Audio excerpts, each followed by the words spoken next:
So following our Greens-led Senate inquiry into ADHD supports, it's been really exciting to see progress made across the states and territories, empowering GPs to diagnose ADHD and to prescribe ADHD medications. However, there are still some jurisdictions, such as the Northern Territory, which are lagging behind others in relation to this change. What conversations are being had with the NT on moving forward with GP diagnosis and prescribing of ADHD medications? Hello, thanks for your question. Natalie Beekes, Acting First Assistant Secretary of the Workforce Division. Yes, we have been working on this issue. We have established a Medicines and Poisons Advisory Committee that is reporting to health ministers. The issue of GP prescribing on ADHD has also involved engagement with the RACGP and the Psychiatry College as well. You're right, there is some great work happening, particularly around training being led out of South Australia. We are trying to facilitate a broader national discussion around harmonisation around what GP ADHD prescribing should look like. As you can appreciate, states and territories do have various powers under their own drugs and poisons legislation, and so that is something that we are actively working on. We are due to report to health ministers later this year around both short, medium and long-term options to look at this issue to try to create harmonisation. But there are some that want to progress further than others, but we are hoping to facilitate a more harmonious conversation around what the future could look like, both in terms of training, but in particular around initiation of ADHD prescribing and how we bring that more formally into scope of practice for GPs. Okay, could you... Sorry, I was just going to make a gratuitous comment, if you don't mind. I'd just shout out to South Australia,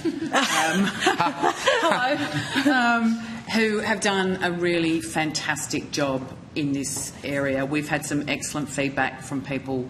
One guy who it took him a month to get the diagnosis from beginning to end, and it was under $300 for the entire process. We have around 100 GPs now in South Australia who can do this work, and it is making a fundamental difference. So, just shout out to South Australia. Thank you. Sorry, Senator Steele-John. Thanks. Please go ahead. No parochial statement would be complete without bringing everyone's attention to the fact that it was WA who first successfully managed to put a program in place for the GP prescribing and diagnosis for adults. So that's our claim to fame, and I'm very proud of it. Just back to the timeline, though, because it's interesting what you say there about a report, information to government, I think, later in the year, did you say? Yes, that's correct. Yes, we are currently consulting with the Health Workforce Task Force, which is representation from states and territories, and then we are due to report to health ministers. Did you want to add anything?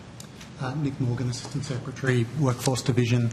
We're aiming for mid-year, so within the next couple of months into health ministers with a report that's come through this new working group that's been established. So that would be in time for the health ministers meeting in, because we're now in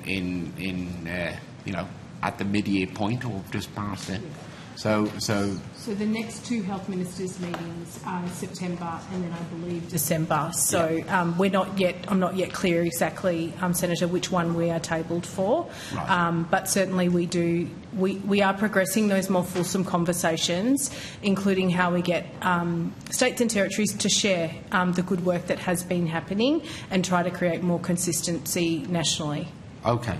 Thank you. So it'll either be for the September or the December health ministers meeting. It's a little difficult for the Commonwealth to predict. The agendas are set by secretariats, which are managed by state.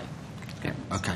Now, another recommendation from the inquiry which was supported in principle by the government, was to review the Medicare benefit schedule with a view to improving access and accessibility of assessment, diagnosis and support services for people with ADHD. Where are we up to?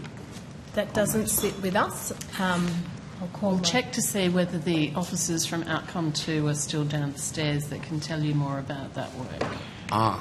Right, so that would have been an Outcome 2 It's just the people who work on the Medicare benefit schedule, because it's individual health benefits, tend to be here for outcome 2. Okay. They may have been released, I think. They may have fled the building. If they've fled, It's a bit We can hard take for us that on to tell. notice. We can take on If you notice. can take Senator, we can take that on that'd be notice, great.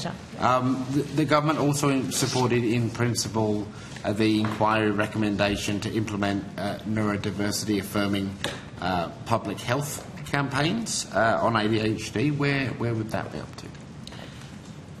I think we might need to take that on notice as well. The people who look after our campaigns are generally here for whole of portfolio, which was yesterday morning. But I'm not sure if they're here in the waiting room downstairs as well. Okay, all right. Well, I'll be here for a lot longer if they are around. That would be really. Okay. Otherwise, taken on notice for you, Senator. Yep. Otherwise, take it on notice. Great. Thank. Authorised by J. Steele-John, Australian Greens, Canberra.